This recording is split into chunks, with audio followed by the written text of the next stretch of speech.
a sunburn to peel the daggers off your tongue. Young and dumb, I'm rotting like a bed sore in a cold case that's never gonna be more than scratching at the walls while you're waiting for a bullet to come. All along I've been treading in the deep end, throw my mirror in the cupboard for the weekend. Try and put together pieces while I'm dreaming, but nothing's adding up to a thing but a hole in the head.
Woke pirates, yes they are mine, sold out to the merchant ships.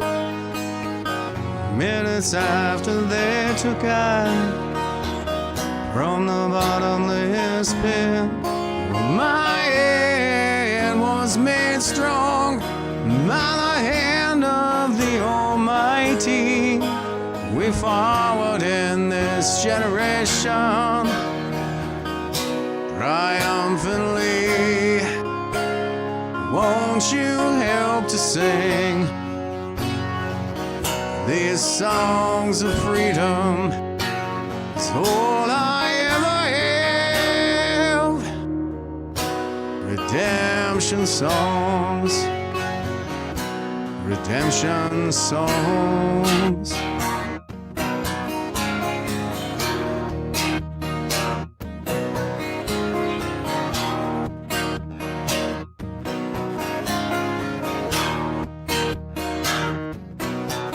Emancipate yourselves from mental slavery. None but ourselves can free our minds. Oh, have no fear for atomic energy, 'cause none of them can stop the time. How long shall they kill our prophets while we stand aside and look? Some say it's just a part of it. got to fulfill the book.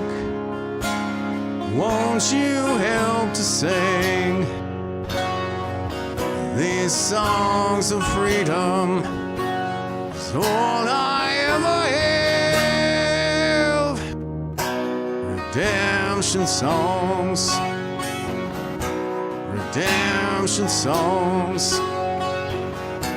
Redemption songs.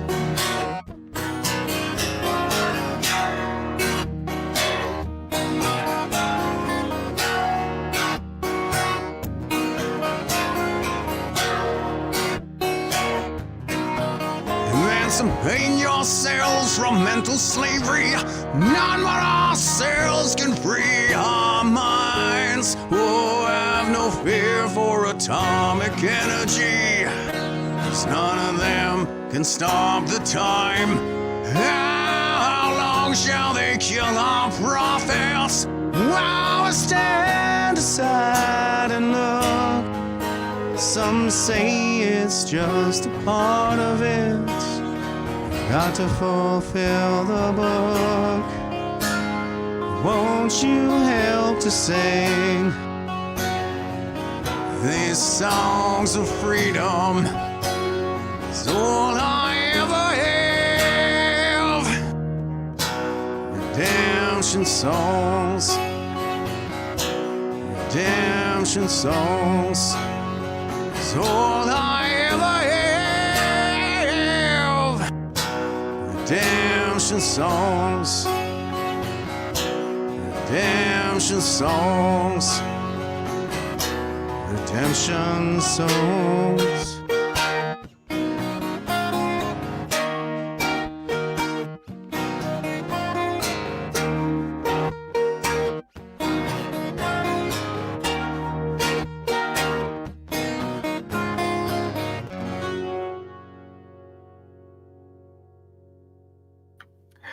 Hey, what's up, troops? Welcome to the Radical Candor Podcast. I'm Jeff Evely, the Magnanimous GenX'er Male, back with you now on this second day of July 2024. It's been a minute, hasn't it, folks? I was just kind of reflecting on this right before we went live. I was talking to Emily backstage. Emily Duggan is with us this evening there, ladies and gentlemen. She's the... she is the founder and spokesperson for Moms Against the Norm out in BC. They're an anti-SOGI group, whom we appreciate around here naturally. So I'm very happy to have her back with us this evening. Anyway, I was just talking to Emily backstage and I was like, holy smokes, I think it's actually been like 6 weeks or something since I last streamed. But I don't know where the time goes these days. What can I say? I was off for a little bit there because I had to prepare for a court appearance where I was self-representing, and then that just kind of ended up rolling into some time to work on my presentation for the event that we just did in Red Deer there, Service to Solutions Conference hosted by Canadians for Truth. Went really well, except for the fact that my presentation didn't work. So I ended up just doing a straight up speech, and it ran a bit long. Anyway, and then I was out in BC doing the We Unify conference. Lots of great speakers there, lots of great people that I previously only knew online, and that is a bit of a novel experience in all of human history. So yeah, it was kind of cool just meeting people that I only know online. And I have some comments coming in here on Rumble. Dwayne is here, says evening all. Friday 78's giving us the triple slashy. Garbad says hello, Sergeant Major. Hey all, how you doing, everybody? Thanks for being with me. And Ouch My Junk is here, says hi guys, appearing under a new username. The funny thing is I don't seem to be getting a lot of comments coming in from any of the other platforms. I was just checking to make sure we were all connected in some of my metrics here. And but Cindy is with us and she says, hey Jeff, about time. Yeah, you're telling me. It has been a minute. And here is Rob saying, good afternoon, evening, Patriots. Glad to see the return of Radical Candor. Thanks, brother. And, you know, I will throw in as well, while I was traveling, because I was gone for 2 weeks, I think maybe a little more than that all told, between Alberta and BC, I ran into a lot of people who were listeners to the podcast and very appreciative. So that was awesome. Sometimes it kind of feels like I'm just screaming into the social media void around here, but apparently more people than I realized are actually listening quite intently, in fact. Okay, so I don't want to leave Emily waiting too long. I'll give you the meme and the quote before I bring her in here. And here is our meme. This is actually just a post from Circulon. He is awesome on X, so give him a follow. And he says, it's Circle Day. He's got the, sorry, for those just listening, he's got the Conquest flag up here. This is the Pride Progress flag. And he's got his logo, Circulon. So he does the whole Circulon thing. This is like the SDGs pin. I think he's using the colors from that, and the red star is a very communist symbol right on the North Korean flag. Anyway, he says, it's Circle Day, something genocide, something white guilt, shame, thievery, violence, racism, murder, pride parades, wear a mask, guilt your kids, climate crisis, intersectionality, native good, you bad, give a migrant your house and your culture doesn't exist. Pretty spot on. Well done, as always, Mr. Circulon. Okay. Oh, and I did this bass backwards here because I usually do the quote first. But here is Abigail Schreier. She is, oh, shoot, what is the name of the book? It'll come to me. But she is a fearless author who has been writing on the dangers of gender-affirming care, especially when it comes to children.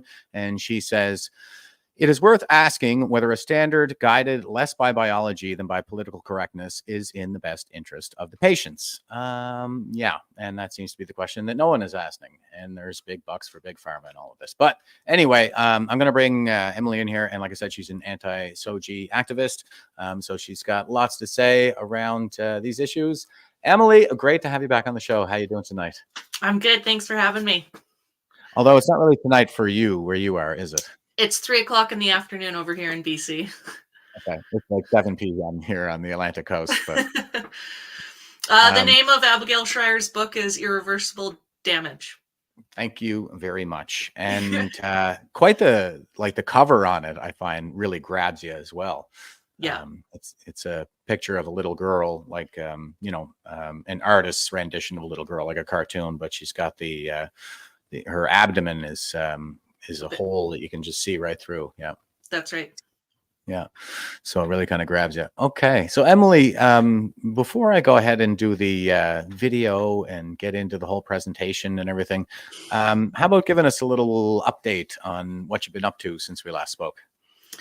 So much has happened since we last spoke, Jeff. I just finished running in a by-election for school board trustee in April for School District 20 in British Columbia, which is the Kootenay-Columbia district over in the West Kootenays.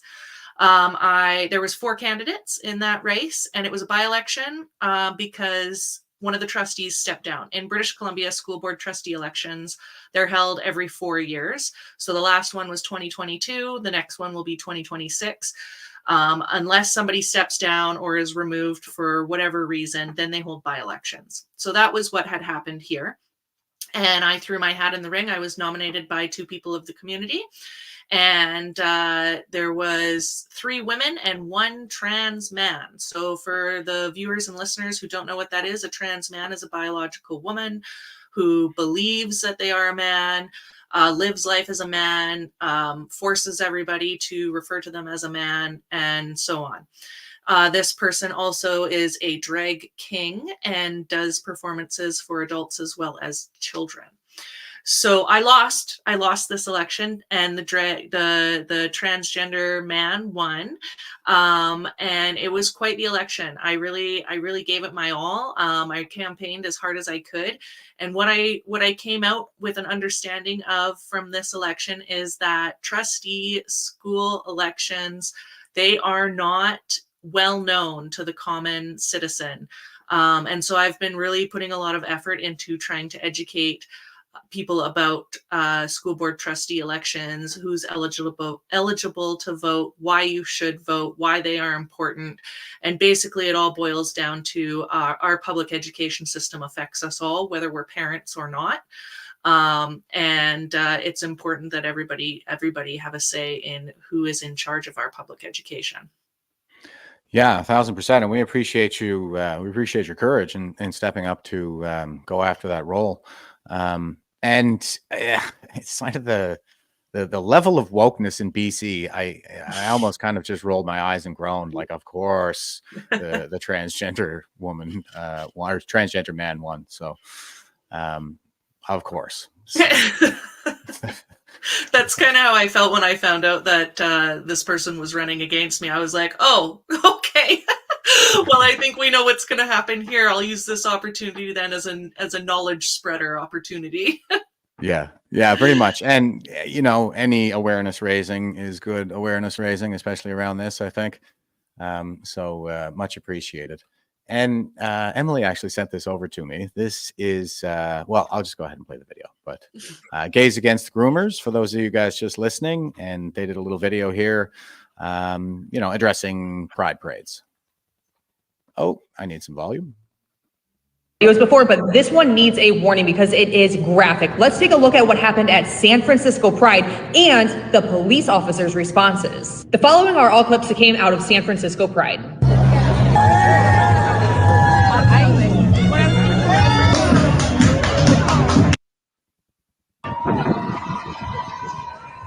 Hi everybody, you look...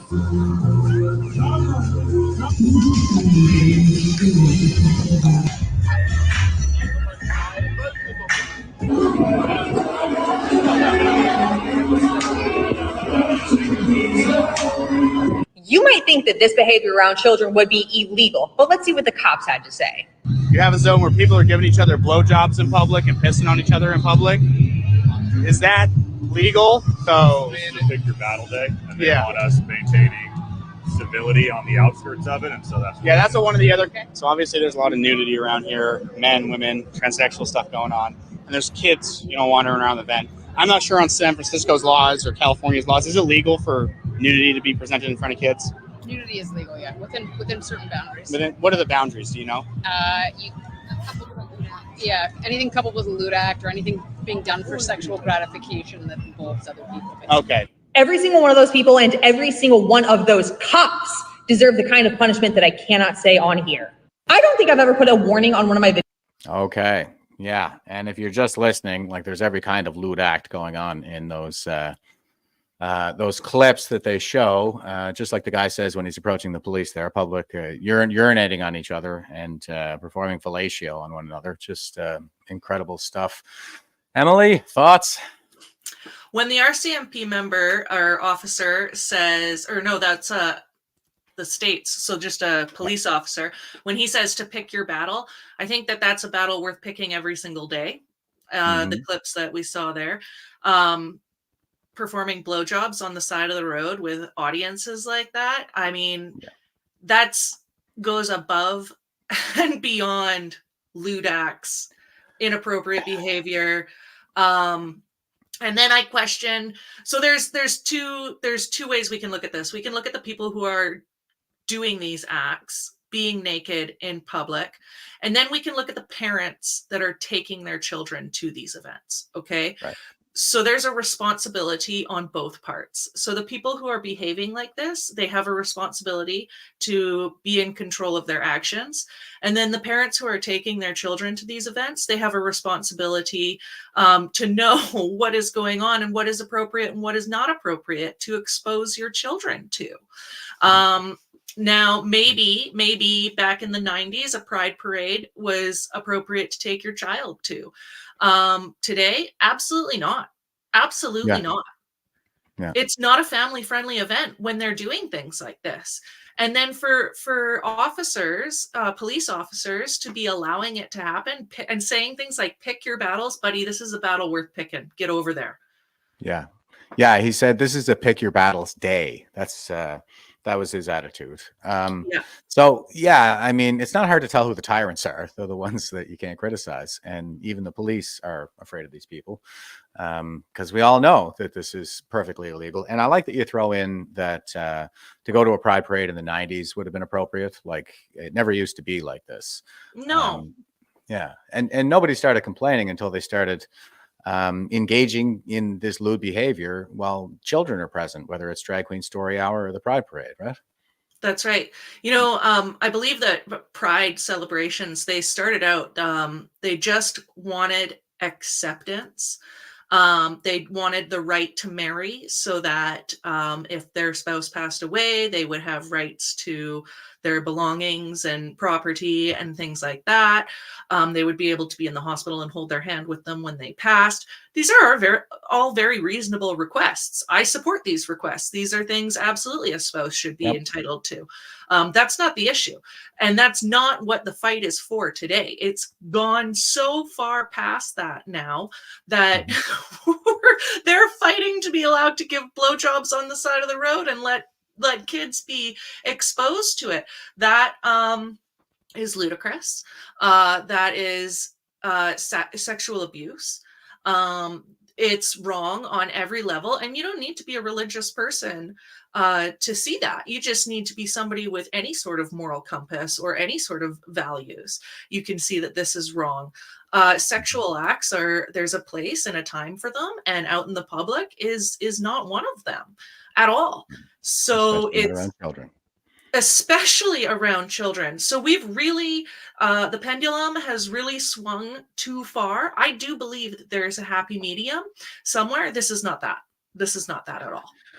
Agreed. And I say that as a loud and proud atheist too. I don't need to be a religious person to see that there is something deeply, deeply wrong with this. And geez, it's kind of like we saw during the pandemic. I mean, the last people anybody seems to be thinking about here are the kids.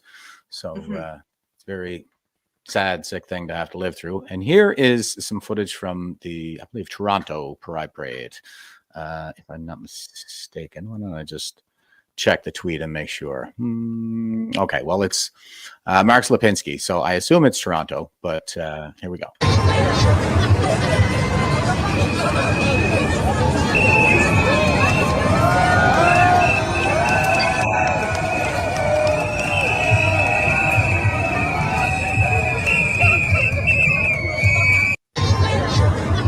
So more of the same, all kinds of nudity here in Canada as well, because we're just so progressive, open and tolerant and accepting.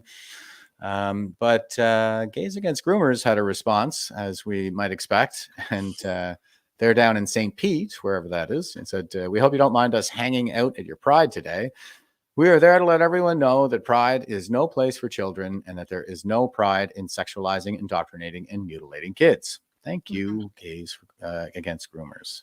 I'm one of these guys. Geez, I didn't think to line that clip up. I bet, well, somebody in Victoria, they weren't officially Gays Against Groomers, but he was a gay against groomers, and he was quite fabulous. But okay, let's check this out.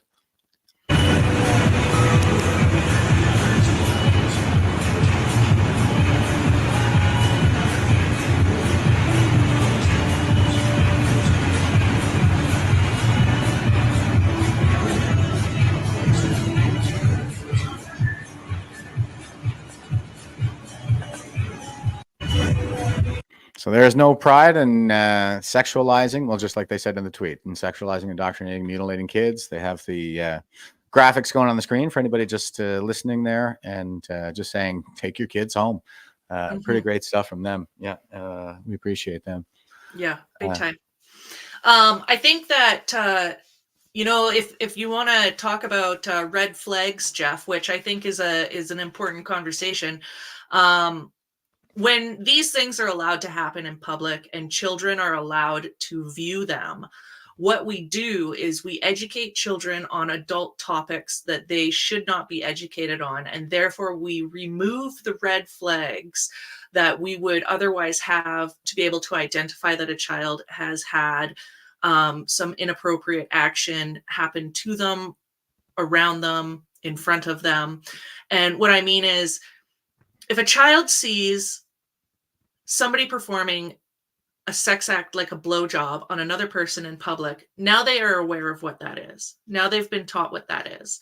Now, if they run around and they are saying the term blowjob, or if they are miming the action of a blowjob, normally, if you saw that, a red flag would go up. Oh my goodness, how does Johnny know what this is? How does Susie know what this is? We need to have a conversation. We need to pay more attention. We need to dig deeper into this.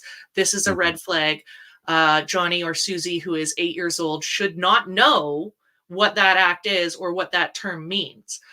Something has gone very wrong here. And then we would pay more attention, hopefully be able to pinpoint why, and be able to get Johnny or Susie help and stop whatever is happening from happening. Now, having it displayed in public, it removes that red flag. Having it taught in education through programs like SOGI 123, it removes that red flag.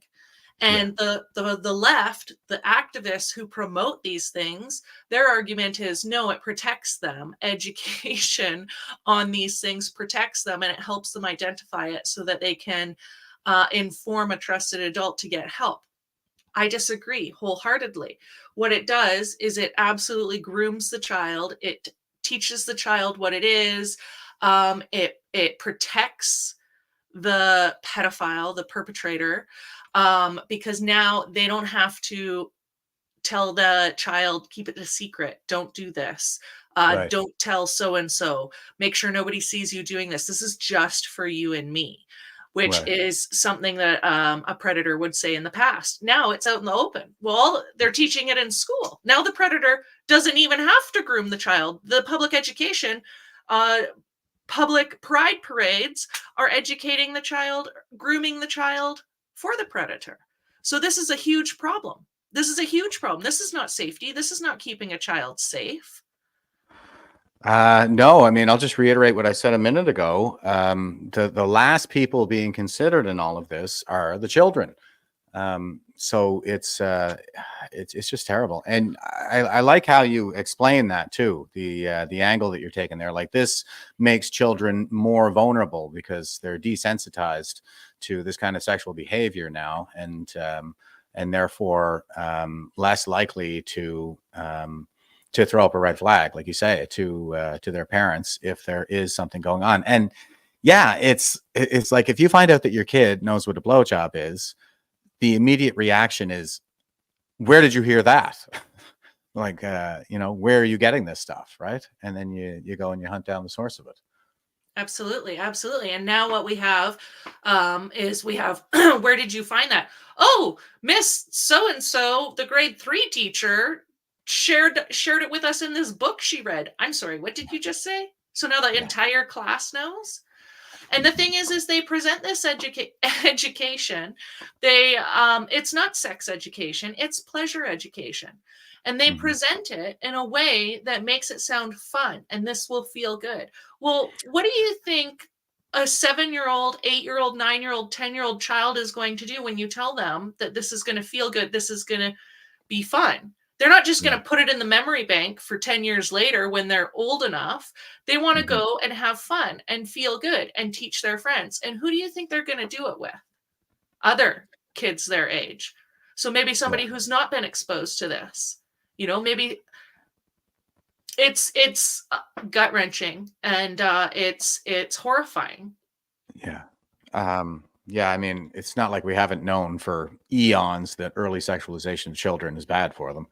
Absolutely. And I think I feel like there's a word that maybe you were kind of pushing me toward there, but fetishization. Like, when you do this with children, you're fetishizing them, right? Absolutely. And like you said, nobody had a problem with these lifestyles, with these celebrations, until children were involved. Why is there such a fight from the left to continue to involve the children when completely reasonable people are saying, if you just got rid of the kids' involvement, nobody would have a problem anymore? Drag queens would no longer be a problem for people if you could just remove the performances for children.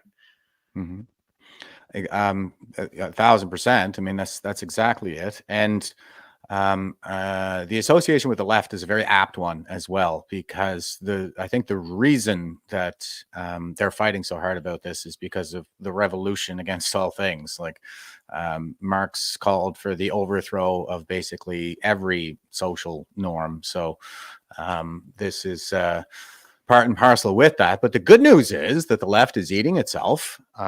Here we have a clip from the Toronto Pride Parade here, where the Hamas holes decided to block the street off for the Pride Parade. So here we go. Everybody down here.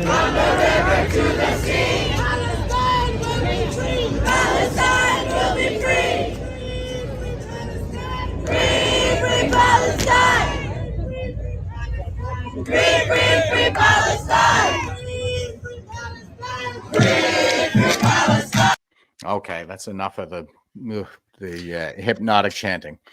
I'm confused by this. Now, I'm not going to pretend to know anything about the Palestine-Israel battle going on because I that's out of my wheelhouse. But are they teaming up with Pride? Is that what's happening there?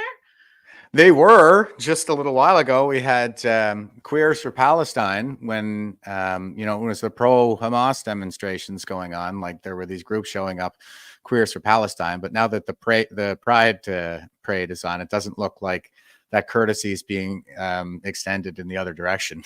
Well, my question is because I see it's popular right now. You hang your flag whichever way you support outside your house. So like at my house, we have the Canadian flag. And then at other houses, you see the progressive trans flag.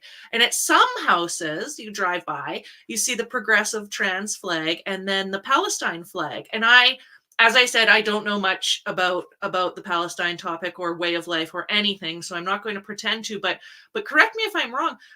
Does Palestine support gay living? Is this a lifestyle that is supported over there? I mean, so they don't support gay surviving. Okay. So it's a very strange, to me, that just screams, I don't know what I'm talking about. Absolutely. Yeah. And it screams, I'm brainwashed over here. Look at me. I'm brainwashed. That's right. So yeah, and it's I talk about this like through the lens of intersectionality. The thing is, it's a bit to try to explain without a diagram, but there's like this intersectional wheel that has actually made it into quote unquote academic literature, because a lot of this Marxism just masquerades as academia, right?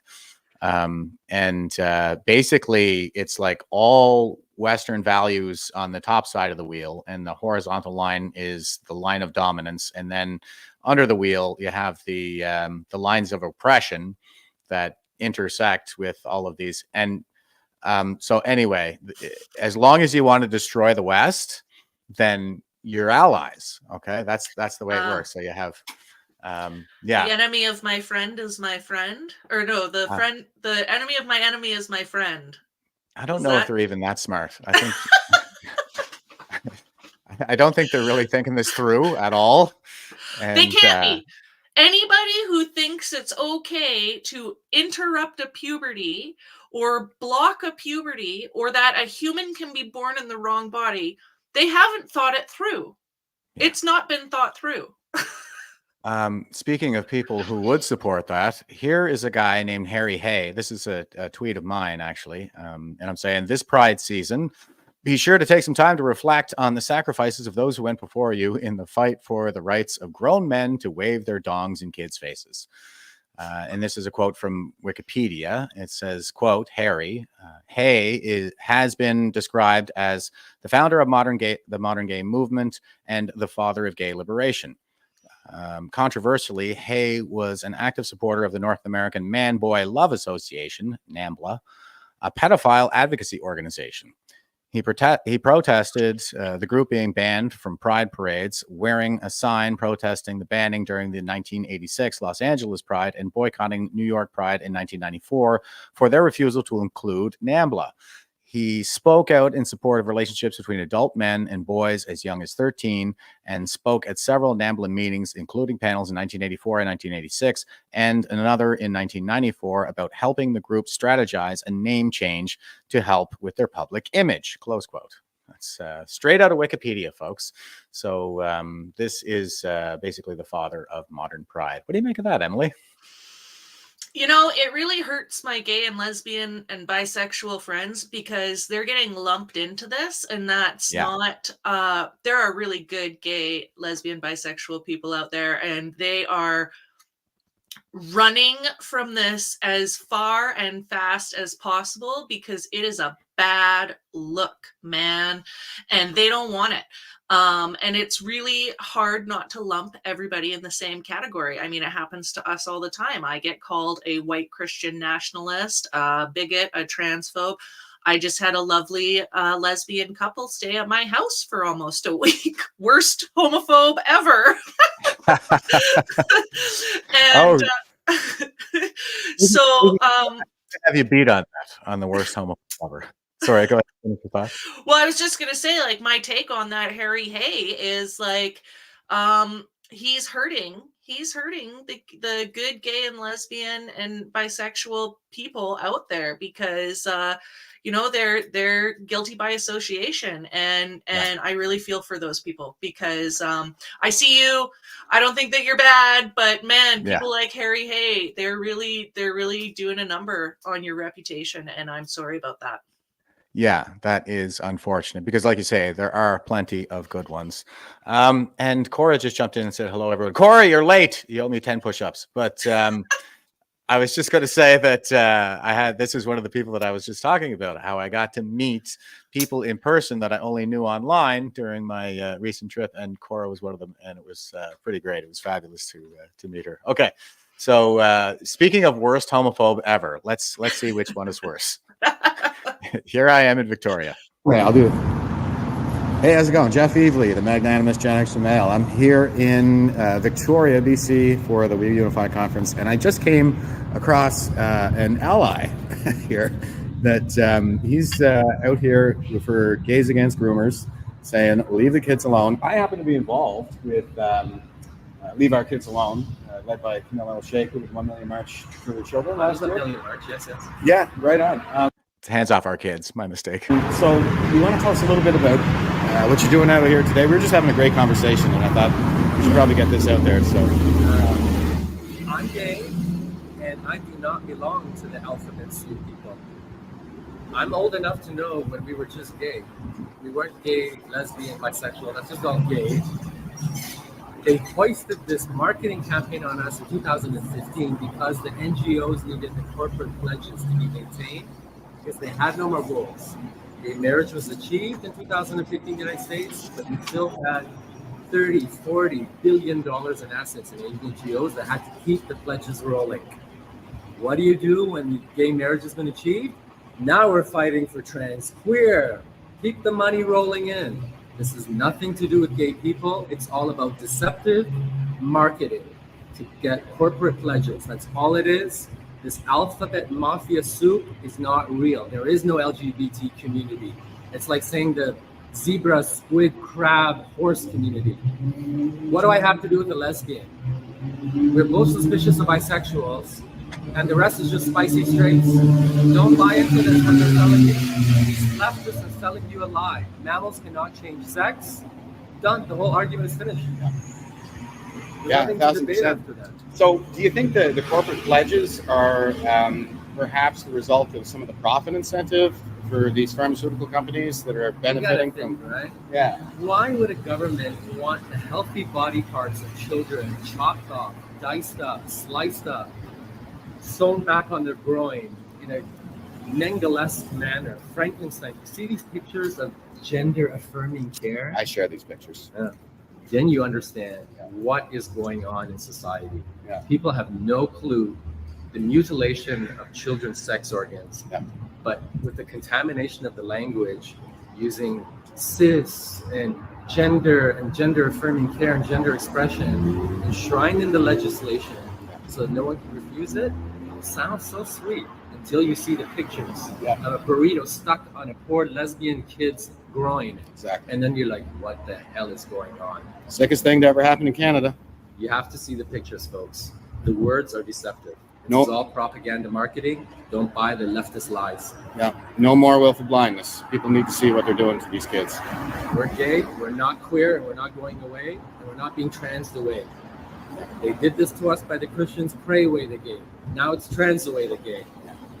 They hate the gays and they hate women so much that they'll mutilate their breasts. Last month, there's a 12-year-old girl in Vancouver that had her breasts lopped off. 12 years old. People, if you are going to argue that a 12-year-old can consent to having your healthy body organs lopped off, you're living on a different planet. Especially after they've been groomed in the schools for years. but they go in looking like a clown, all pink and blue and pretty with glitter and nails. Yeah. Going, this is for bullying against the LGBTQAI2S BIPOC MAP people. It never ends, right? The letters. I know. You Plus wonder, ampersand what is asterisk. plus? Ever wondered what's plus? Communist? Zoophilia? Oh, yes. Maps? Pedophilia? Yeah. That's what the end goal is. If you blur the lines of what sexual deviance is, what does it lead to? Debauchery. Sex with children. Yeah. All the boundaries are being blurred and abolished. Yeah. That's another boundary. And the boundaries are there for a reason, you know. It's a Chesterton's fence that our ancestors erected so that we can live in a better society. For 10,000 years, we've known that children cannot consent. Yeah. As a civilization, we still know that you can't get piercings, you can't get tattoos, you can't drink. Yet you can get your tits chopped off. Naked makes sense. Yeah. It doesn't. I'm gay, not retarded. Okay, no child can consent. I love this guy, brother. I appreciate what you're doing, man. What's your name? Same. Xerxes. Xerxes. All right. Yeah, I appreciate you, brother. Thanks very much for. Leave the kids alone. Groom the dogs, not the kids. Amen. Okay. So I was having some fun there. That guy is pretty fabulous. What do you think, Emily? I think that it's important to recognize that I have to sign a consent form for my kid to go on a school field trip. I have to give her permission to go on a school field trip. She does not need my permission to switch genders. That's messed up.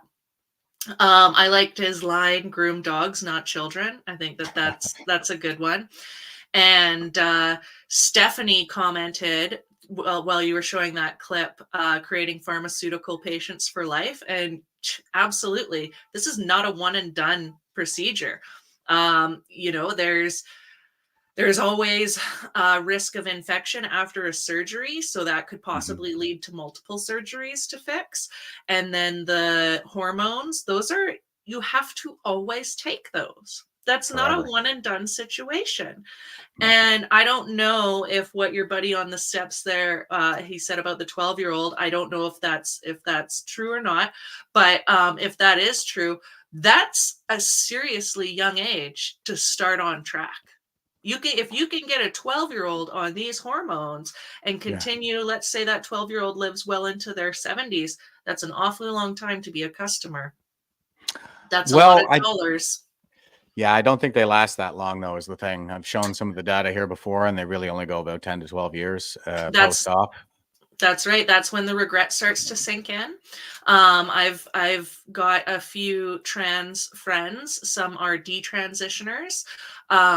And from what I hear from them in their group of friends is within 10 years of chemically or surgically transitioning, the regret starts to sink in, because you can change whatever you want cosmetically, but that doesn't heal what is going on emotionally.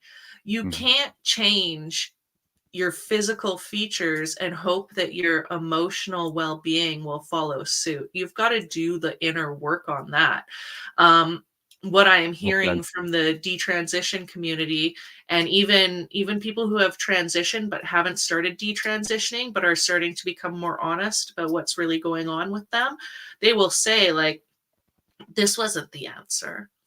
And these are people that are in their 50s. These are adults, okay, that had made the decision to transition as adults. I know people who transitioned in their 30s only to regret it and are now a detransitioner in their 50s. So if they made a mistake as an adult, these kids don't stand a chance, Jeff. They don't stand a chance. And I run into parents all the time who have a trans child. Just down the valley from me, there's a child, I guess in September, they'll be going into grade 2, I think, grade 1 or grade 2. And the parents are raising them as a transgender child. That child has no idea what it is to be the opposite sex, because they don't know what it is to be the sex they were born. These kids don't know. How could they possibly know? It's called life experience, and that's something you've got to earn through time. Yeah, you're speaking my language there, Emily. Very well said. And James was just commenting. He said the name for detransitioning is called MAID. Yeah, there is a transsexual in Alberta there. It goes by Duchess Lois of Alberta on X. I've exchanged a couple of messages and stuff, but anyway, this individual is actually seeking MAID to provide a release from the suffering that's been inflicted on them through this transsexual surgery. And it's just horrific, right? Like this is it's so horrific. Male to female. I mean, the vaginoplasty is a wound. It doesn't matter what you call it. It's always going to try to heal itself. And they have to dilate what they, I always fall back on if humans, okay, we need to remember that we are mammals, we are animals. We just happen to be able to speak, invent technology, drive cars, write words. But at the end of the day, we are animals, we are mammals. And if transgenderism was biologically real, we wouldn't need a surgeon's table or a pharmacist's script to make it happen. Okay. Right. And I think that we need to get back to our natural instincts a little bit on this. It's okay to be gay. We don't need to trans the gay away. We don't need to play this game of how far are you willing to go, which is what we're seeing in our high schools with kids. We have groups in our high schools, in middle schools, and even some in elementary schools in British Columbia. It's called GSA clubs, which stands for Gay Straight Alliance. And these are not so much support clubs, which is what they were started for, but what they've really turned into is a competition group of how far are you willing to go. You get a 14-year-old that has figured out, okay, let me back up a second. So a human enters the sexuality realm during puberty. That is the natural course of human nature. Once you enter puberty, you start experiencing sexual ideas, urges, and your sexual development that's when it starts. And that happens for every human at a different age. So let's say this character that I will create, Susie, is 14 and she's going through puberty, and she realizes through going through puberty that her sexual attraction is towards other females. Okay, so Susie has come to the realization that she is a lesbian, and at her school there is a Gay Straight Alliance club. And so she is going to go because all of the promotion on the hallway posters say that this is a safe place for her. She's confused because she's going through puberty, which for the record is confusing regardless of your sexual orientation. Everybody is confused and hates puberty. Everybody. That's unavoidable. And so Susie shows up to this Gay Straight Alliance. Hi, I'm Susie. I'm a lesbian. Maybe this is the first time she's said it out loud. She's sitting in a room full of other teenagers who are uncomfortable in their bodies at that moment. And now the game starts. Are you really a lesbian, Susie? How do you know you're not a boy trapped in a girl's body? And they're doing things like, oh, look at your hands. Your hands are a little bit masculine. That might be a sign that you're actually a boy trapped in a woman's body. Oh, you like monster truck races? That might be another sign that you're trapped in a man's body. Oh, and you play rugby? Definitely a boy trapped in a girl's body. So now you have peer influences, peer pressure. Now we boil this down to, it's not real transgenderism. It's social contagion. Now we have peer pressure, transing the gay away. Susie can't just be who Susie is. Now Susie's entered into this sick game of keeping up with the Joneses. And that is the reality of what the majority we are seeing. Stats Canada just released data on the 2021-2022 school year saying that 0.64% of post-secondary students identify as transgender or non-binary. Yeah. 0.64%. We are doing all of this to appease less than 1% of our population. Okay. Yeah. And kids just like Susie are getting peer pressured, and they're falling into social contagion to keep up with the Joneses over this. I mean, it doesn't make sense. I get really frustrated when I think too far about it, because social contagion can happen to anybody. And for the most part, it mostly happens to girls. It can happen to boys too, but girls Yep. are highly susceptible to it. I have two daughters. Mhm. They're young. They're 5 and 8. And not only do I have to worry about everything else that a parent worries about as they grow up and mature, about making good choices, good friend choices. When they go through puberty, are they going to choose good partners who support them and make them feel good about themselves? Or are they going to date jerks that I have to worry about? Are they going to drink and drive? You know, like all of these very normal things. Now I have to worry about, are they going to fall into the wrong crowd and cut their breasts off? What? Yeah. Behind my Yeah. back? And I don't, but like, oh, hang on, let me just sign this paperwork here so you can go on a field trip to wherever, but like, don't worry about it. Take these hormone injections and cut your breasts off and drastically change the rest of your life. I mean, it's insanity. Yeah, and you mentioned the social contagion, so I'll throw in this figure, which I show fairly often whenever I'm talking about this particular topic.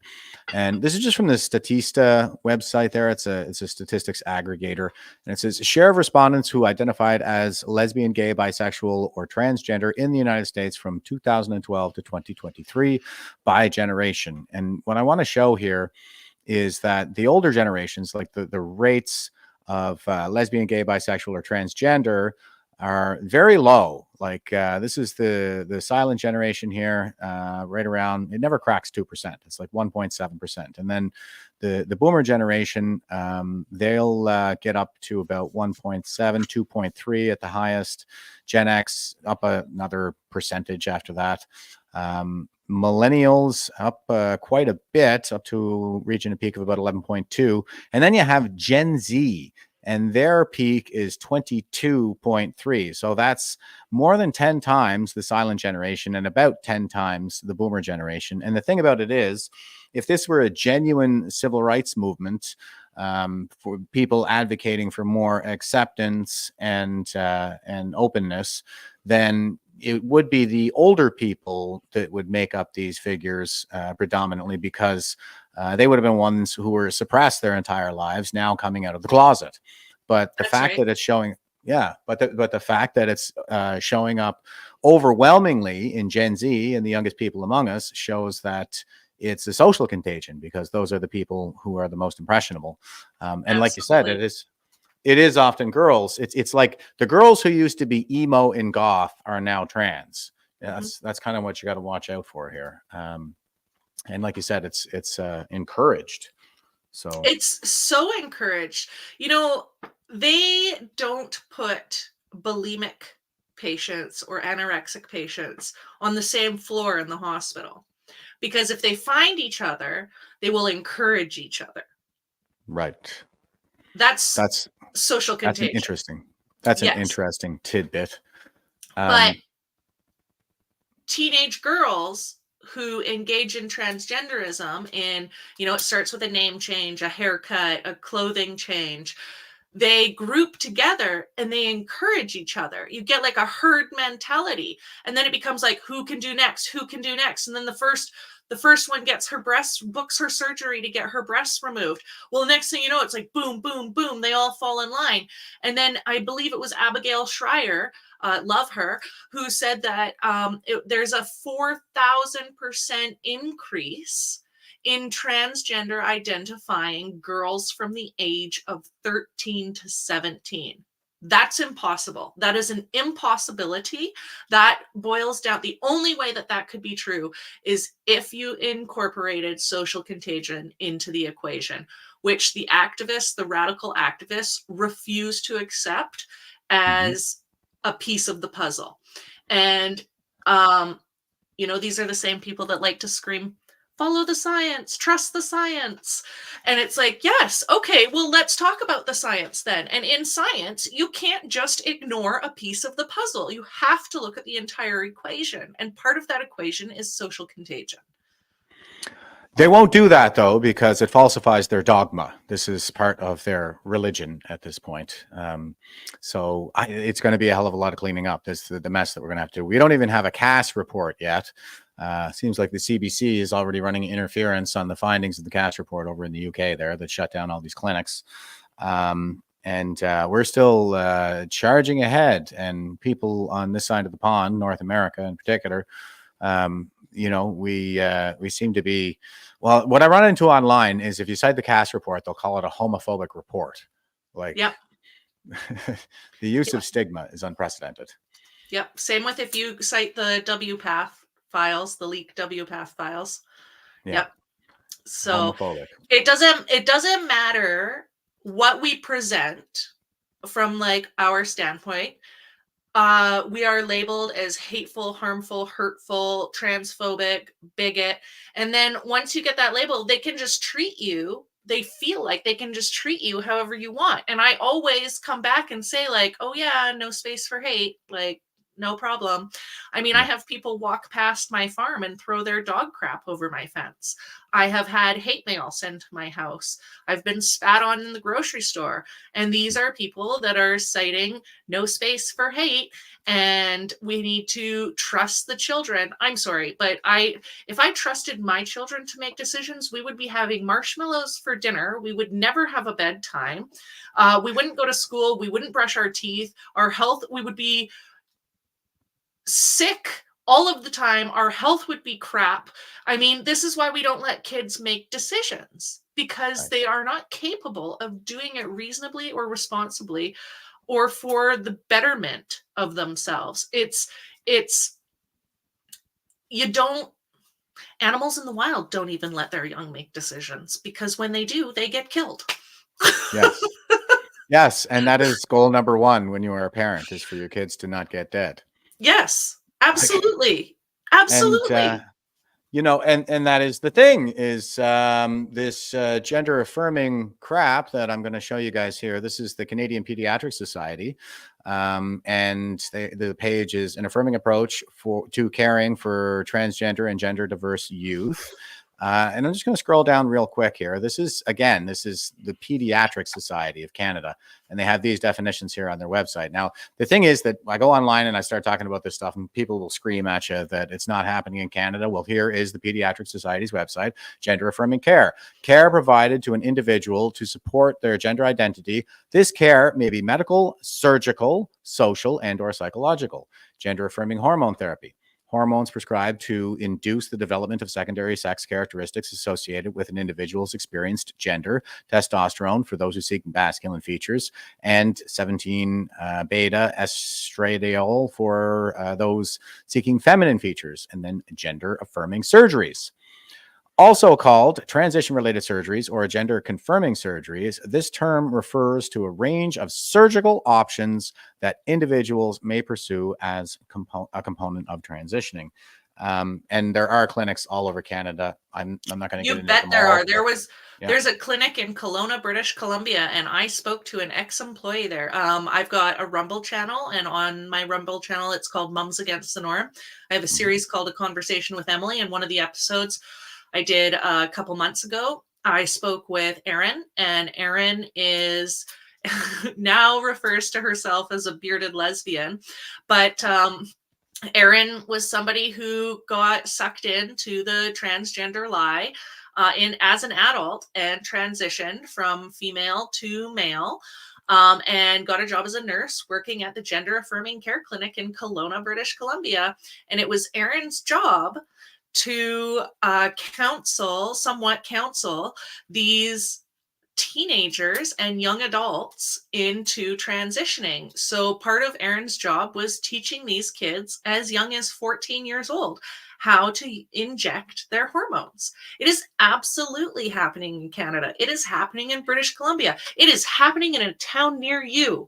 And it's very real. I'm in the West Kootenays of British Columbia, and in Nelson, BC, just last year, I believe, there was a grade 11 student in Nelson, British Columbia, had her breasts removed, was taking, once she was healed up from the surgery and got back into school, she was taking students into the gender neutral bathroom and showing off her scars, and was reprimanded by the administration because you need to keep your clothes on in school. And so people who are saying this is not happening in Canada, these people are not living in reality. Ignorance is not bliss. And it's time to get up to speed on your current events. This is very real. This is happening in Canada. This is happening in your town. And you probably know somebody who has been deeply affected by it. And I can't help but wonder if we're ever going to bring these people back to reality. I mean, there's going to be some severe psychiatric trauma associated with the realization that they've been complicit in the sickest thing to ever happen in Canada. Are they ever going to admit it, I wonder? You know what? They're going to admit it when all of the generations that have been affected by it are dead and gone. It won't be in our lifetime. Yeah, you know what? I concur. I think that's probably a reasonable measure of expectation management. And here is the sad reality of it too. This is this is from Cambridge University Press. It's the European Psychiatry Journal here. It says, have the psychiatric needs of people seeking gender reassignment changed as their numbers increase? Register study in Finland. And I'm just going to scroll down here to the results. It says the gender dysphoric group had received many times more specialist level psychiatric treatment both before and after contracting specialized gender what is this? GIS is identity services. Yeah. Okay. Specialized GIS, gender identity services, and had their match controls. A marked increase over time in psychiatric needs was observed among the GD group. Relative risk for psychiatric needs after contacting GIS increased from 3.3 among those with the first appointments in GIS during 1996 to 2000 to 4.6 when the first appointment of GIS was in 2016-2019, when index period and psychiatric treatment before contacting GIS were accounted for. GR patients who had and who had not proceeded to medical GR had an equal risk compared to controls needing subsequent psychiatric treatment. Okay, so that was a mouthful, but I'm going to go back, continue here to the conclusion that says contacting specialized GIS on the increase and occurs at even younger ages and with more psychiatric needs. Manifold psychiatric needs persist regardless of medical GR. And I'm saying GR, but what do I mean? Gender reassignment. Okay, medical gender reassignment. So the gender reassignment, it says manifold psychiatric needs persist regardless of medical gender reassignment. So they continue to need care, and not only that, their needs increase post-op. So you have the it was 3.3 and it went up to 4.6 and by their metrics, and it's happening at younger ages, and it only leads to more needs in terms of psychiatric care with contact and also with the gender reassignment. So all harm, no benefit. That's right, because the gender affirming care doesn't actually touch the issue at hand, the suffering that the person is experiencing, which is emotional or mental. And I don't say that as a hit or anything of these people. I say that as a reality. We are ignoring the real issue, the real problem. They're not getting the care that they need. They're not even getting a Band-Aid. And so they have this problem, and then they're getting surgical or chemical intervention, and it's not fixing the problem, it's just adding to the problem. Yeah, I mean, you're just making everything worse. Like I said, it's all harm and no benefit. And here's another one. Now, I just showed the last one there. That was from 2024. So these are very recent. And this one, 2024. Okay, I think the last one was from November 2023, and this one's from 2024. Risk of suicide and self-harm following gender affirmation surgery. I'll just read the abstract. It says, introduction: with the growing acceptance of transgender individuals, the number of gender affirmation surgeries has increased. Transgender individuals face elevated depression risks, leading to an increase in suicide ideation and attempts. The study evaluates the risk of suicide or self-harm associated with gender affirmation procedures. Methods: this retrospective study utilized de-identified patients' data from the database involving 56 United States healthcare organizations and over 90 million patients. The study involved 4 cohorts. Cohort A, adults age 18 to 60 who had gender-affirming surgery and an emergency visit. Cohort B, control group of adults with emergency visits but no gender-affirming surgery. And cohort C, control group of adults with emergency visits, tubal litigation or vasectomy, but no gender-affirming surgery. Propensity matching was applied with cohorts. Okay, blah, blah, blah with the methods, guys. And data from February 4th, 2003 to February 4th, 2023 were analyzed to examine suicide attempts, death, self-harm, post-traumatic stress disorder within 5 years of the index event. A secondary analysis involved a control group with pharyngitis, referred to as cohort D, was conducted to validate more methods. Individuals who underwent gender-affirming surgery had 12.12-fold higher suicide attempt risk than those who did not. Compared with the tubal litigation vasectomy controls, the risk was 5.3-fold higher before propensity matching and remained significant at 4.71-fold after matching for the gender affirmation patients, with similar results with the pharyngitis controls. Conclusion: gender-affirming surgery is significantly associated with elevated suicide attempt risks, underlining the necessity for comprehensive post-procedure psychiatric support. This is the cop-out that I see in a lot of these studies. It says they don't go all the way and say we should stop doing this to people. They just say that if you're going to do this to people, they're going to need a lot of psychiatric support. That is a cop-out. You're right. And I think the reason why the suicide attempts and suicide successes happen on such a greater scale after surgery and hormone injections or what have you is because none of the previous issues have been addressed, number one. Number two, the surgeries and the chemicals didn't fix the problem. And number three, understanding and realizing that they've been lied to and now really are trapped in the wrong body is so devastating. Now there's absolutely no trust in the medical profession, none at all. Who do they go to for help? If this was really about helping people, where are all the supports for the people who made a mistake? If this was really about helping people, where are all the supports for the family members who have to watch their loved one go through this? Well, and my understanding is that generally the detransitioners are excommunicated from the so-called community as heretics, essentially. Yes, they are. They're treated like garbage.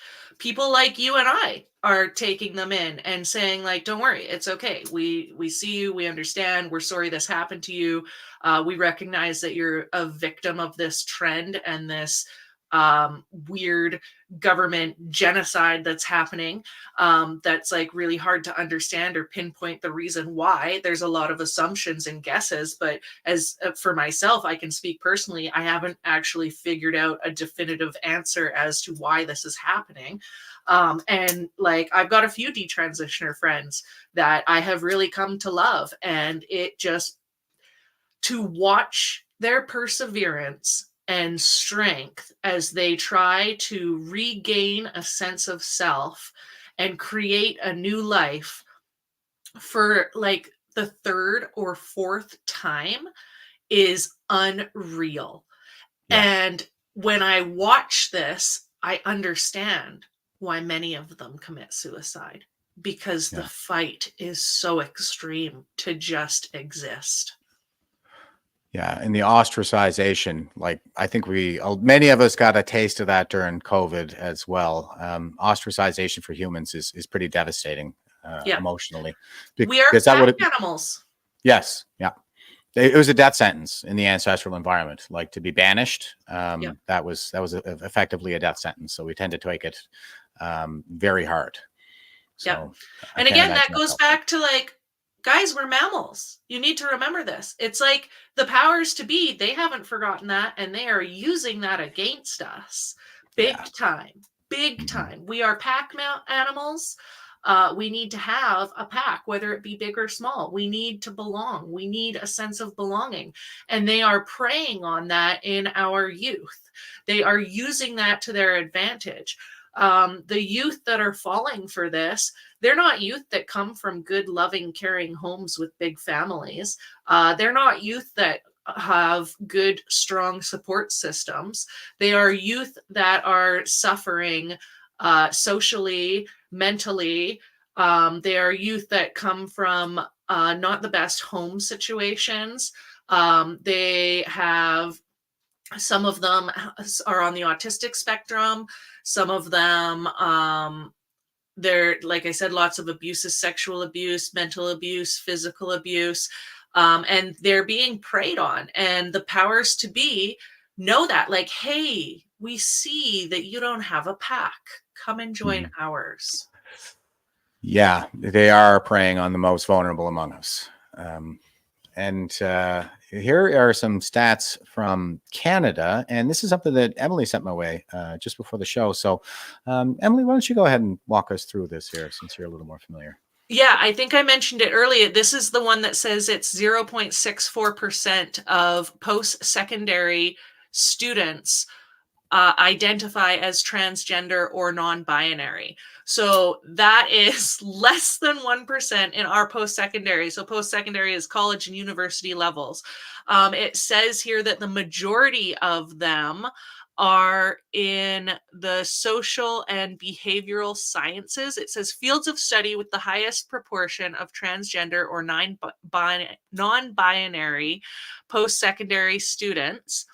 Oh, we lost it. Sorry, I dropped it. I'm just That's okay. I've got it here. So 76% of them, and remember, this 76% is taken from the 0.64%. So it's so ridiculous. So 0.76% are in mathematics and computer and information sciences.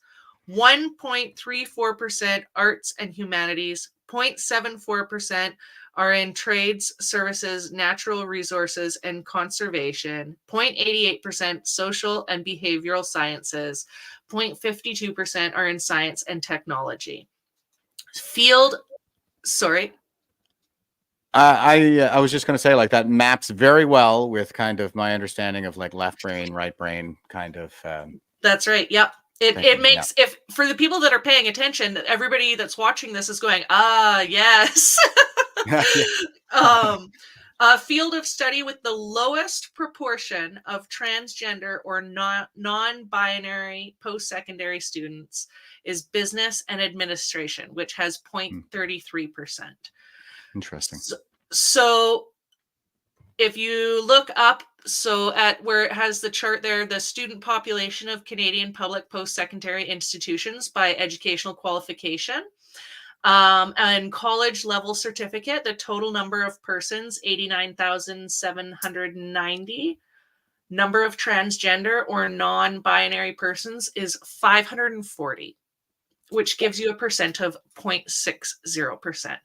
We are going to extreme lengths for this number of people. And I'm not saying that these people don't matter. That is not what I am saying. What I am saying is this is an extreme amount of effort to normalize a very small population of people, okay? A population of people that probably wouldn't even be 0.6% if we were not going to these great lengths. Right. So we have in British Columbia, we have SOGI 123, which stands for sexual orientation and gender identity. And I was asked the other day what the 123 means, and I realized that I actually haven't gone over that, and it's not discussed on great lengths publicly what the 123 stands for. So the one, and so Soji 123, it originated in British Columbia in 2016 from the ARC Foundation, which is based in Vancouver, BC. It started as a pilot project in 9 districts, and today it is in all 60 districts of British Columbia. And I believe it is in 5 or 6 they don't call them districts in Alberta. I can't remember what they call them, but it is moving into Alberta. And has been for the last 5 years. And it is slowly trying to make its way across the country. So SOGI 1 is about policies and procedures. And what it says on the website is that the policies and procedures are there to reduce discrimination, reduce suicidal ideation and attempts. So SOGI 1 is all around creating policies and procedures to protect the non-binary, transgender, LGBTQ plus, whatever acronym students, which we are seeing right here at a post-secondary level is less than 1%. Okay. SOGI 2 represents inclusive environments. So what that looks like is, how do we make this school present in a way that lets these students know they're safe here? Let's put a progressive flag up in the hallway. Let's hang one outside on the flag pole. Let's have a gay straight alliance club. Let's make sure we put posters on the walls of the gender unicorn and all the different identities, so that 0.64% of the students know that they are safe here. SOGI 3 is teaching resources. Now, this is the part of SOGI that gets spoken about the most because it is so shocking, but we should not ignore SOGI 1 and 2 because they are equally important. So SOGI 3 is teaching resources, and what that looks like is the sexually explicit books that we see being read in schools that you can access in your public library. It is worksheets and it is celebrations like, oh, it's Pride Month. We're going to have a Pride parade at this elementary school. And so you take SOGI 1, 2, and 3, and that is what creates the movement to help these students feel safer in public education, when they were always safe in public education. In British Columbia, across the board in all the districts, there is a 0 bullying tolerance. And if we could just get our administrations to adhere to it and uphold it, we wouldn't need SOGI 1, 2, 3. Yeah. And the thing about the thing about the inclusivity, like you're talking about the flags and stuff like this, and this is what's going through my mind, is it's like they're marketing as all inclusivity, but in fact it is a very exclusive club, as we can see by the numbers here. And you know, what does every vulnerable teenage girl really want? It's to be included, it's to be accepted, and the boys what? too. Certainly, but into what most of the time? Probably an exclusive club. So, you know, when you're venerating this exclusive club, and you're you're telling kids that there's something wrong with them, kind of like Circulon was alluding to there in his tweet that we started the show off with. You know, you're telling kids that their society hates them basically, and they're not in the club, but there is a way to get in the club. Like there's no telling what a teenager will do, right? Right. And you know, I actually took I don't know if you know this or not, but there is a heterosexual pride flag. I didn't know this until last year. I Googled it, and sure enough, look at that. There is one that exists. It's not as exciting as the pride flag. It's black and white stripes. It's got the female sign and the male sign, and that's it. And I actually took that flag and I took it to School District 20's administration office, and I asked if they would fly it next to the progressive trans pride flag, in the name of inclusion, diversity, equity, you know, all of those nice headlines that they like to shout from the rooftops. And it was declined. And then I had a little sticker made, and I took it to a couple different businesses in Trail, BC. And one of the businesses, after I left, they went to the RCMP and they said that I was hateful, harmful, hurtful. They tried to have me charged with a hate crime. Luckily, the RCMP officer said that my actions did not meet that of a hate crime. But when I spoke to him on the phone, he was incredibly rude to me. I ended up filing a complaint with the RCMP about his conduct. And I was told by the head of the RCMP in the West Kootenays that my flag was, it was associated with white pride, hate movement, and that is why it shouldn't be put up anywhere, because groups like the KKK support heterosexual straight pride. And so anybody who has straight pride is now guilty by association with groups like the KKK, which I find very interesting. I sent you this earlier before the show. I'm not sure if you got it in time, but a gentleman by the name of Sean Gravels, I'm not sure if I've pronounced that right, but in January 2024, there was an article put out about him, and he was the president of the board for North Peace Pride Society since 2018. And at the beginning of this year, he was charged with, I want to make sure I get it right because I'm saying it live for the public to hear and I don't need to be sued. So the charges against Sean Gravels, age 39, include touching a person under 16 for sexual purposes, sexual interference of a person under 16, possession of child pornography, and importing or distributing child pornography. And again, he was the North Peace Pride Society president since 2018. So if we're going to allow guilty by association, anybody who flies the pride flag, can we not associate them with that? How far are we going to take this? If I can't have straight pride because that associates me with the KKK and allows people to call me a Christian white nationalist, then when somebody flies a progressive pride flag, can I not associate them with Sean Gravels, who's been charged with child pornography, touching somebody under the age of 16 for sexual purposes? Is that not the same thing? I actually just dropped out there. Oh, I don't know. I actually did that twice. So just a heads up, folks, I am live here and I'm doing my best not to drop out again, but something weird is going on over here. Maybe I'm being hacked by the rainbow.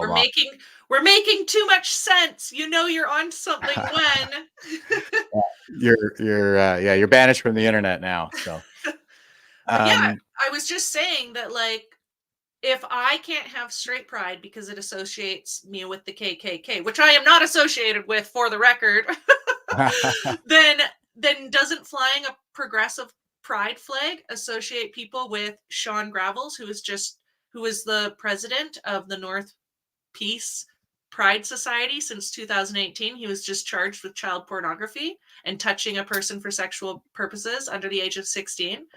Can't we? Of is that not course the he same was. thing? Yeah, well, exactly. I mean, that shoe doesn't fit so good on the other foot now, does it? No, it doesn't. And when you can pull it, like, he's not the only one. He's not the only one. Just like there are dangerous heterosexuals, there are dangerous gay people.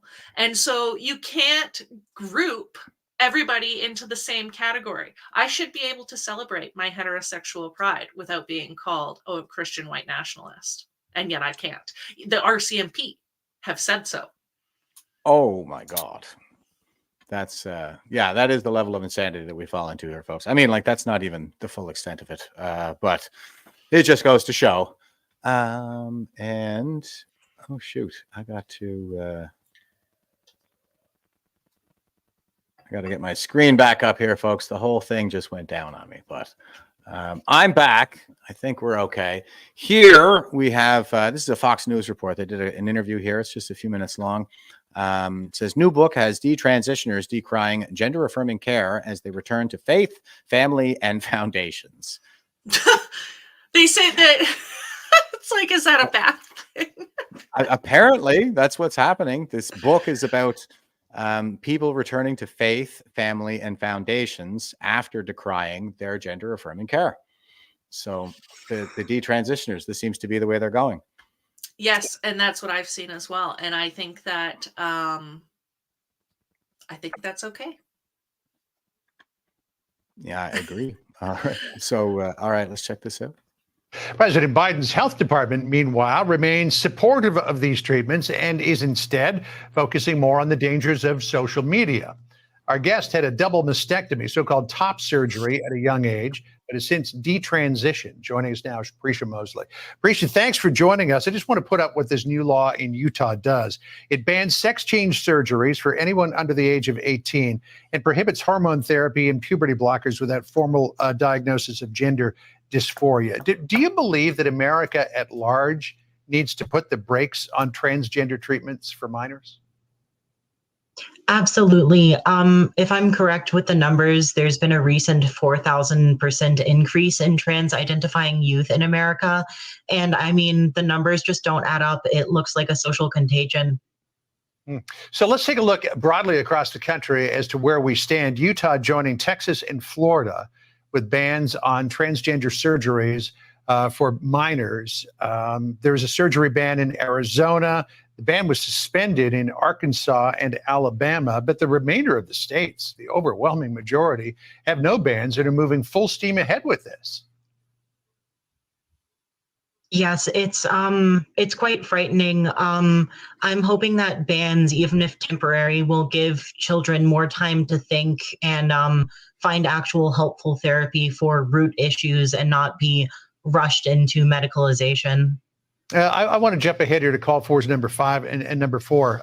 Recently, we had Nina Power from Compact Magazine on our program. She says that she was a tomboy as a child, and she included a tweet of a photograph of what she looked like as a child. But she says even though she was a tomboy, nobody pressured her into transgender treatments. She now says that society is going backwards, which is very concerning to her. Listen to what she told Sandra. I think a lot of people are worried about the situation where young children might be put on a particular course, either through puberty blockers or through drugs or surgery, that doesn't really address the problem, and that actually will lead to a lot more harm, a lot more unhappiness. She says that going down the road to transition for some people might lead to a lot more harm, a lot more unhappiness. You traveled that road. What did it lead to for you? It has been harrowing, honestly. My body is very difficult. My endocrine system is messed up. I have sexual dysfunction. I suffered hair loss on my head and hair growth on my body. And years later, I'm still experiencing numbness and pain in my chest after my top surgery. Wow. I mean, that's got to be awfully difficult to deal with, which is why a lot of European countries are really pulling back on all of this. Countries, let's put the map up. Countries like Austria, the Czech Republic, Croatia, Denmark, Finland, Sweden, Italy, Latvia, Lithuania, Netherlands, Poland, Portugal, Spain, a lot of countries that are seen as being far more progressive than the United States are dialing back on all of this. And to a large degree, they've had a lot more experience with it than the United States has. What do these countries know that we don't know here in the United States?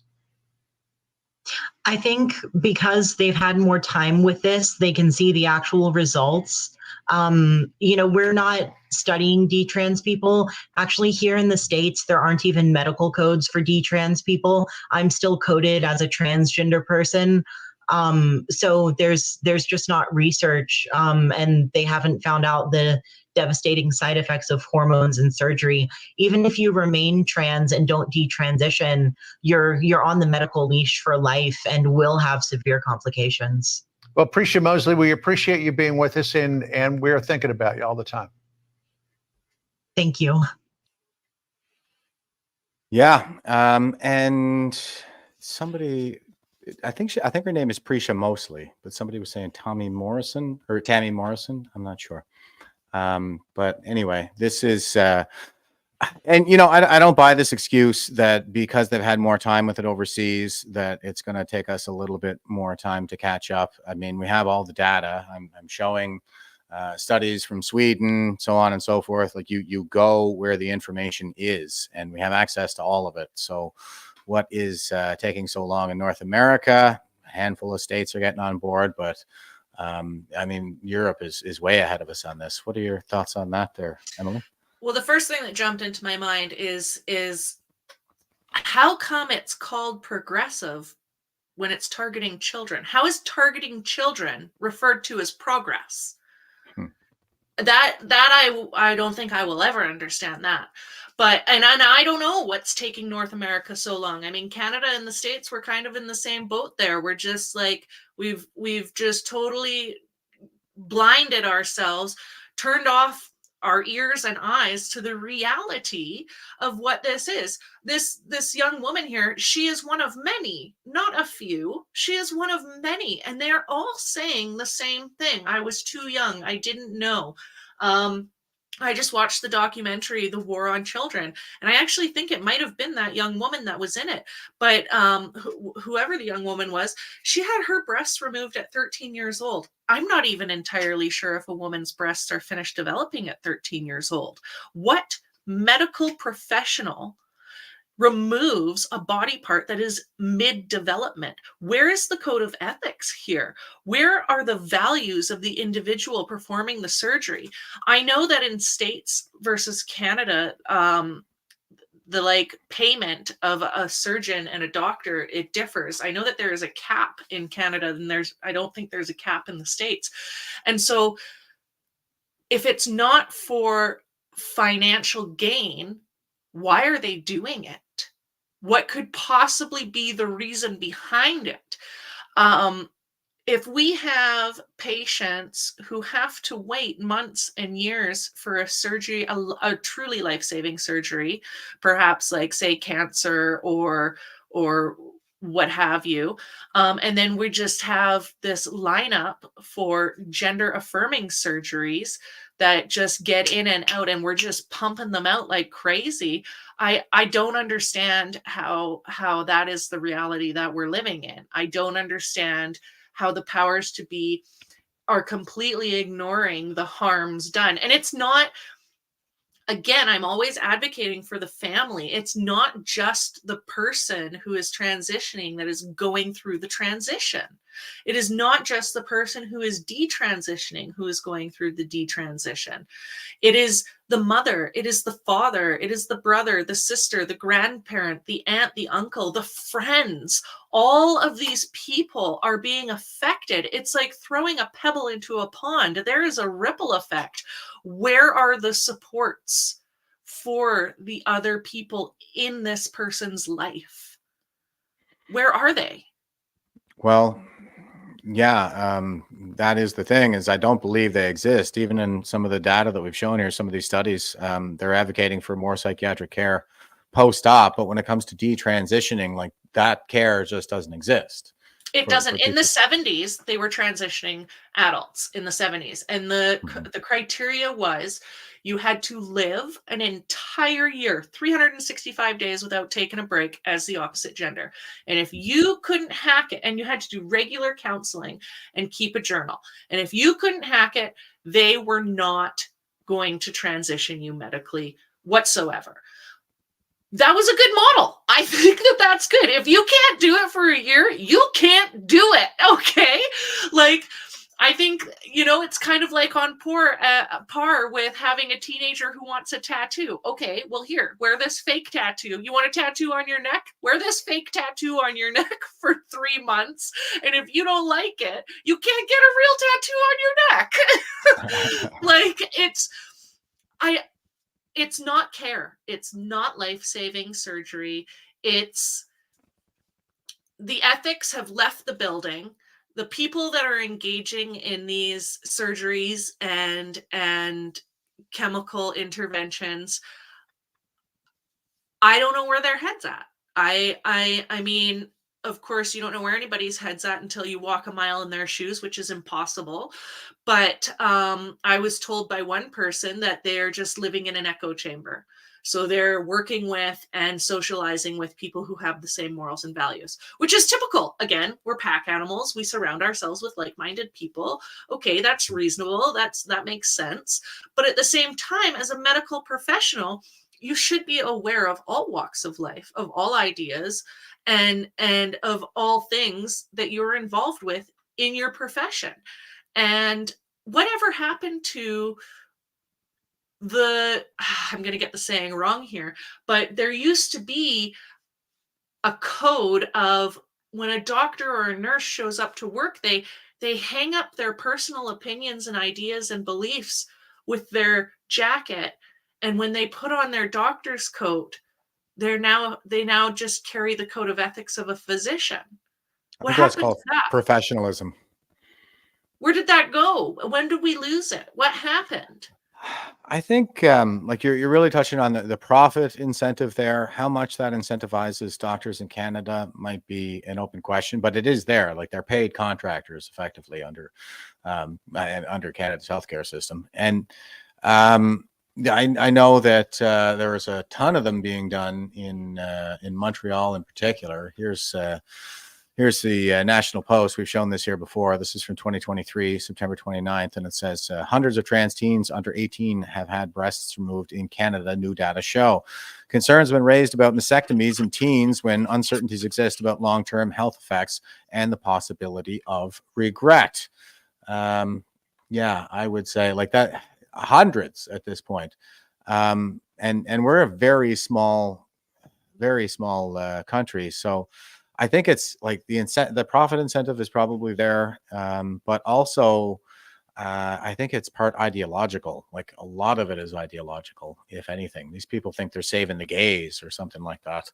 It's conversion therapy. It's like a new version of conversion therapy. And that news clip that we just watched of that woman, they showed a picture of her as a child saying that she was a tomboy, tom girl, whatever. I was a tomboy. If Soji 123 had been around when I was in school, I would have been a victim of transgenderism. I was highly susceptible to social contagion. I was an uncomfortable teen. I was dorky and didn't fit in very well. I really struggled to find a friend group that would have me and for me to feel like they cared about me. I was rebellious. Anything I could do to piss off my folks, that's what I was doing. And I would have been a shoo-in for this ideology. When I was like a little kid, I had a mushroom cut. I looked just like Dennis the Menace. My favorite toy was my slingshot. My mom bought me one Barbie my entire childhood because I begged for it. My sister is 7 years older than me, and she's quite girly and has been her whole life. And I wanted a Barbie, and my mom bought me this Barbie, which, they weren't cheap back then. And the first thing I did was cut its head off, cut all its hair off, and bury it upside down in the front garden. And she was like, "Never again will I buy you a Barbie." I wrote, That's what I would have done with it. I grew up on a farm. We had sheep, cows, pigs, horses. I barrel raced. I used to just run out into the back gully, hop on our ram, and see how long I could stay on for. I was a tomboy, and I was a tomboy well into my teen years. And then all of a sudden I went through a stint in my young adulthood where I wanted to be a girly girl. I wanted to wear sexy dresses and stiletto heels, and I wanted to be looked at by men, and I wanted that kind of attention. And then I just kind of leveled out in my late 20s and my early 30s when I had my kids and got together with my husband. And now I just am happy to be a farm wife, and I don't want to leave my farm ever. But so these like personality changes that we go through as humans, they're quite normal. And I said earlier that every single one of us is uncomfortable going through puberty. I can't speak to the male experience, but I can definitely speak to the female experience. And I can tell you that I don't think that it matters if you're gay, straight, bisexual, or a purple alien. When you're going through puberty, you're uncomfortable in the locker room.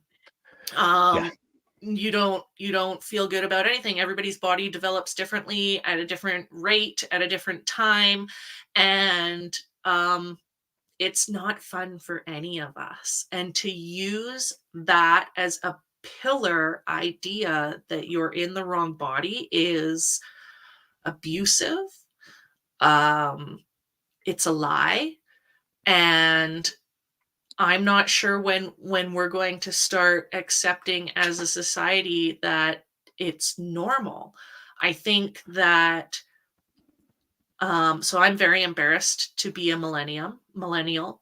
I hate that I'm a millennial. There's nothing I can do about it, but I hate it because millennials are stupid for the most It's not their part. fault. It's not their fault though. But we were raised by our parents wanting to do right by us, wanting to give us good things, wanting to shield us from the harms, make our lives easier. And so the downfall of that, one of the consequences of that is now we are not good at accepting things that are uncomfortable because we have been so shielded from it. So now we don't want our kids to experience it either, but we've taken it to like the next level. Like, oh my God, you're right. Puberty's uncomfortable. We'll just stop it. We'll just block it. Oh like, my God. Like, you know, my generation, it was the participation ribbon. We're going to make you feel good just for having a heartbeat. And now it's like, we're going to protect you from your natural experiences. Like no, we've gone too far. We've gone too far. Yeah. Protecting people from personal growth. Like you cannot. It's just gone too far. I can't say that enough. And I always come back to like, it was the participation ribbon. If we could just go back in time and remove the participation ribbon. You know, I don't know. I don't blame the millennials though. I take a pretty different take on things. I mentioned to you last time you were on, I was talking about Strauss-Howe generational theory and the fourth turning, and we're living through a fourth turning crisis that we go through every 4 generations. And so this is the era when the gender roles are the narrowest. I think the first, if you go back like 4 generations, you'll see the first transgender surgery, Magnus Hirschfeld in the Weimar Republic. So, and yeah, it's all part of the repeating pattern of history, really. And this is, I think, as extreme as it has ever gone, by far. But yeah, it's the gender roles are at their widest in the first turning, right after the Second World War, and they go narrower in the second turning, then narrower in the third. So we went from like long-haired hippies to, you know, boys wearing earrings, and then in the fourth turning, they're at their narrowest, and it really does seem to be the total eradication of gender is the order of the day right now. So it's so really sad. something. It's so sad. Yeah. And here is one just from the other side here, folks. And it's regret after gender affirming surgery, a systemic review and meta-analysis of prevalence. Now, this concludes that only 1% of people who go through with the gender reassignment actually experience regret. This is the one that Joe Biden likes to cite. So I'll pull it up here just so everybody's armed going into the ideological battle space with the right information. And here I'm scrolling down to table 2.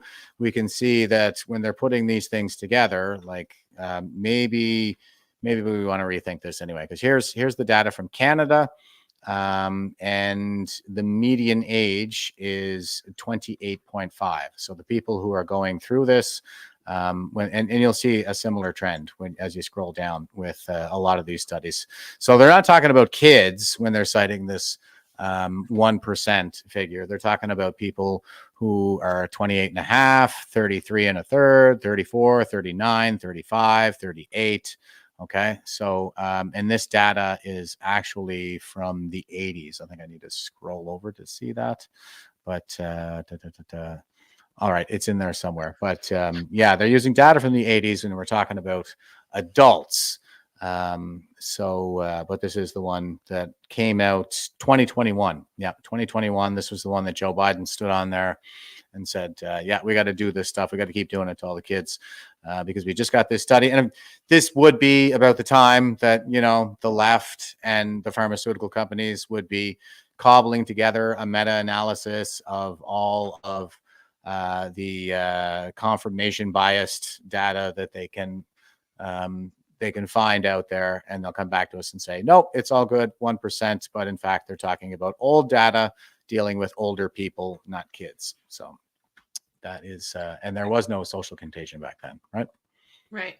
Well, I think it all boils down to these people aren't being honest with themselves. So how could they possibly be honest with anyone else? I mean, and also like Joe Biden can hardly form a sentence. Why are we listening to anything he's saying?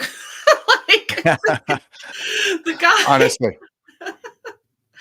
it's amazing to me that anybody is, but people are still out there on frickin' MSNBC. I got to come up with a good. It's a mental institution, that place. Like I think, if any one of us treated our grandparents the way that America treats Joe Biden, we'd be in jail for elder abuse. It is elder abuse. It's absolutely elder abuse. The man doesn't even know where he is 99.9% of the time, never mind able to form a sentence. And it's horrific. I can't watch. Anytime he comes on, I have to turn it off because I just feel I get this bleeding heart that is like, oh my God, somebody rescue that man, because I don't look at him as the villain. I look at him as a victim. He's being completely used and abused by everybody in his corner. His wife is a doctor, is she not? What the heck is she's doing?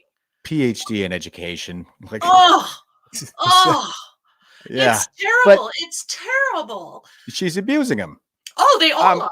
They all are. I would say that it's both. Like, he is evil and he's being abused. Yeah, well, yes, he is evil and he's being abused. Absolutely, sure. So maybe this is the karma he's earned. Yeah, maybe if there's any justice, any natural justice in the world. Here's another thing. I just wanted to show this too. This is from the same study, the meta-analysis that Joe Biden likes to cite, and it's a National Institute of Health. So. Here is the data that they relied on. They graded it themselves. And as you can see, the fair to poor columns are absolutely teeming. We have 13 studies they rated. There's a total of 27 studies here. 5 of them they rated as good. 13 were fair and 9 were poor. So that's the data that Joe Biden is going on. Is that hard to see for you? That's okay. I got it. Yeah. So 5 good, 13 fair, 9 poor. Well, and that's what the president of the United States will get out there and stand on when he's saying we need to keep going with this. That's a great representation for who Joe Biden is. He makes my job easy, I'll say. Yeah. You know what I was thinking though, because we talked about this elder abuse, but I was watching the debate there the other night.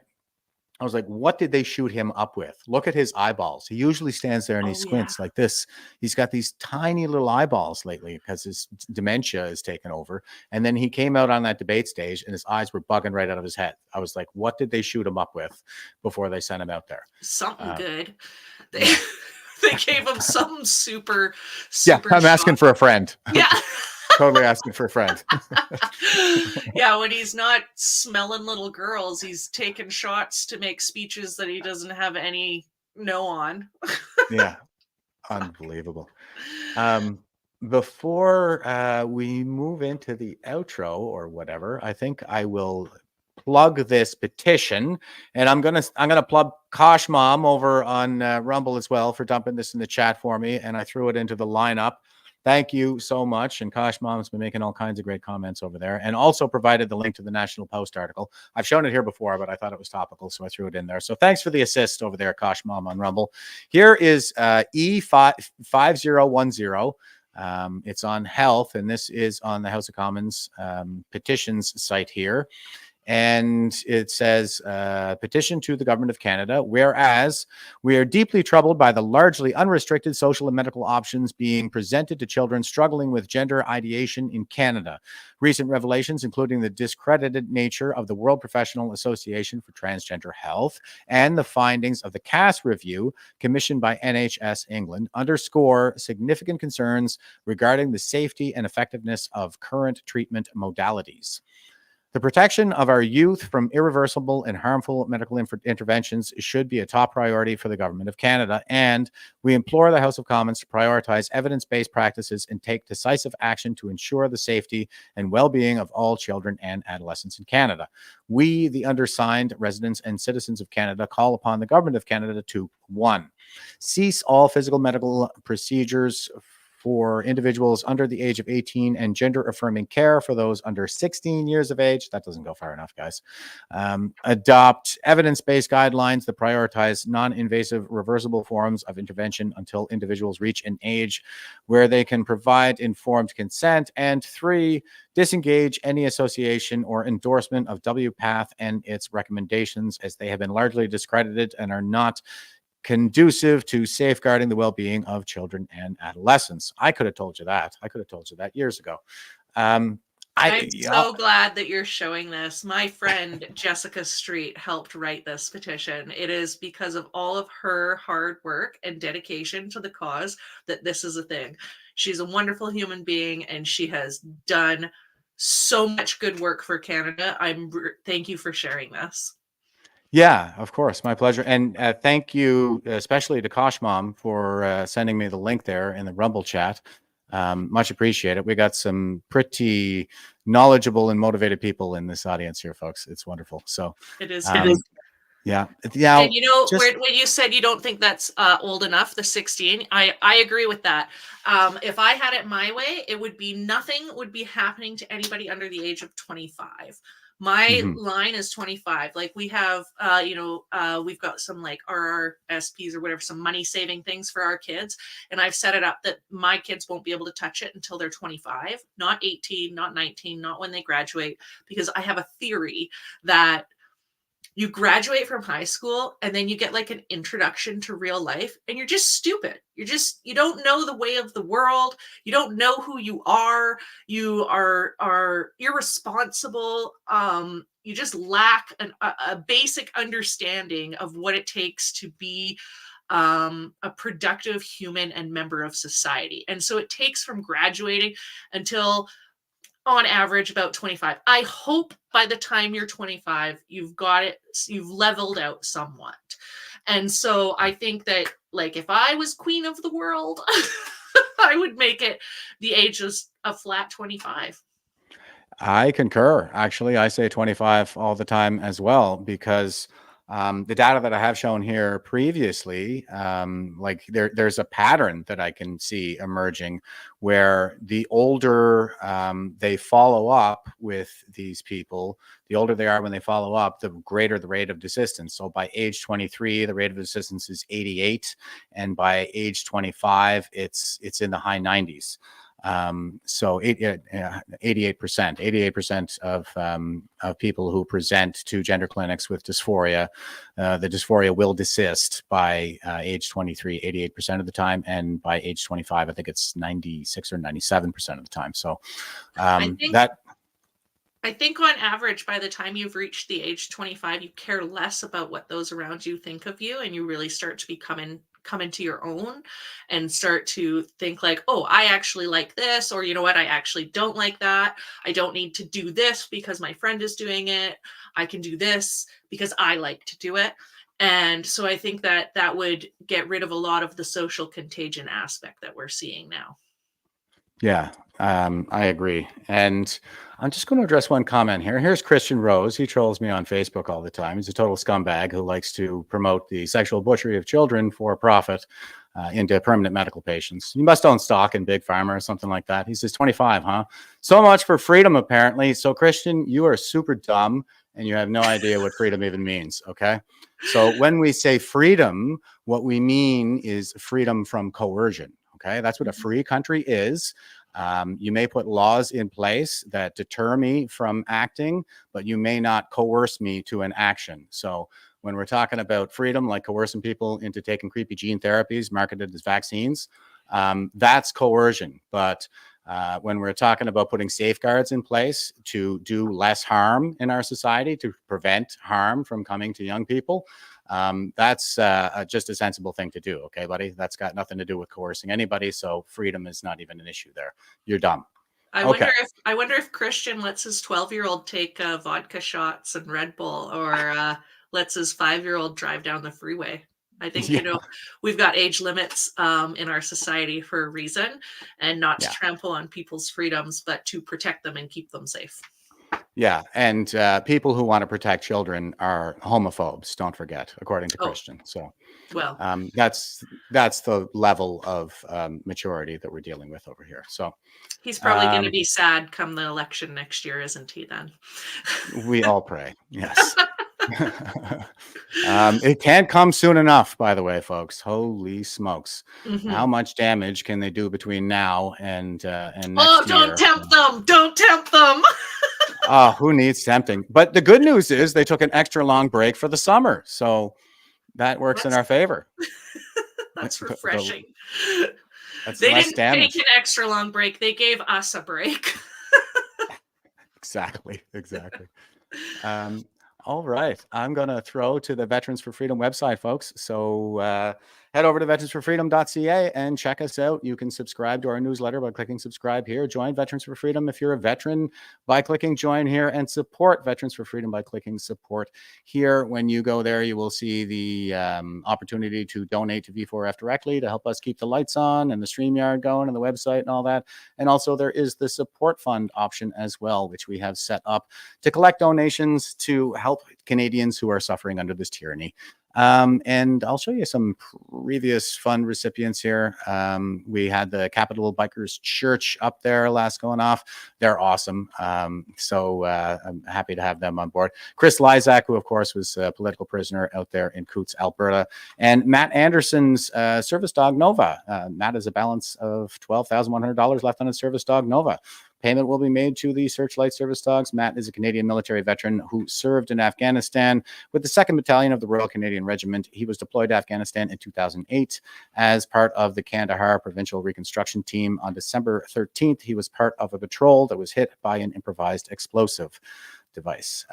So all kinds of great Canadians up there that are in need of help. And also you had the opportunity to send 10% of your donation to Helping Heroes Heal. So we're really proud of this thing around here. So you can sign up by using one of the buttons here with your credit card for an automatic monthly donation. And if you don't want to use your credit card, please send your e-transfers to fund@veteransforfreedom.ca, preferably with your auto deposit enabled. But if you're not able to do that, please use the password all caps fund number 4 all caps freedom, fund for freedom, and we'll make sure that gets off to a worthy cause.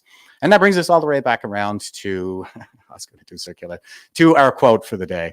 Abigail Schreier, and she says, "It is worth asking whether a standard guided less by biology than by political correctness is in the best interests of the patient."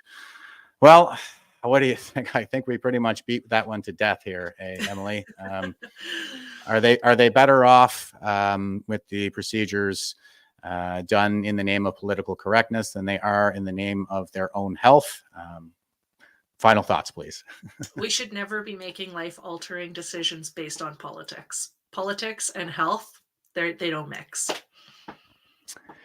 Nothing really mixes with politics, I don't think. I think that our politics have proven over the last, I'm going to say 10 years, that their interest is based solely on the politicians and less on the people. Yeah, 1000%. And just to show you what we're up against here, here is evil Christian Rose again. Is your son better off, Jeff? He's talking about my daughter, who is estranged because of all of this. So that's how low these people are. He likes to come to my Facebook every day and rub this in my face, the fact that my daughter's being sexually butchered by the state that I served for 20 years. So these people feed on human suffering. They are demons. I mean that because I just think that that's the word that our ancestors used to use for scumbags like this. You know, nothing really satiates their bloodlust more than just being cruel to other humans. That's what we're up against, folks. It's evil. So imagine having nothing better to do with your time but troll people with different beliefs than you. Isn't it pathetic and creepy? This is a 2-hour podcast we're on here. He's been watching us for 2 hours with just like hate, just I know, festering inside of him, and all he can do is jab at you over your daughter. That's no space for hate. Oh yeah. You see how it's all projection. This is the ironclad law of woke projection at work, folks. Is they always accuse us of what they themselves are guilty. Of course, that's just how the evil mind works. I mean, whatever guilt can manifest. They just project onto the rest of us. So all of their own hatred and pedophilic impulses, like Christian, that's what they do. Okay, well, that's it for me for tonight there, folks. Emily, thank you so much for taking the time to come and speak with us again. It's always a pleasure. And it was a really great guest for my first stream back. So I've been off for a little while. Yeah, pleasure talking with you, Emily. And to everybody who stayed with us, stay frosty and stay safe. Won't you help to sing these songs of freedom? It's all I ever have. Redemption songs.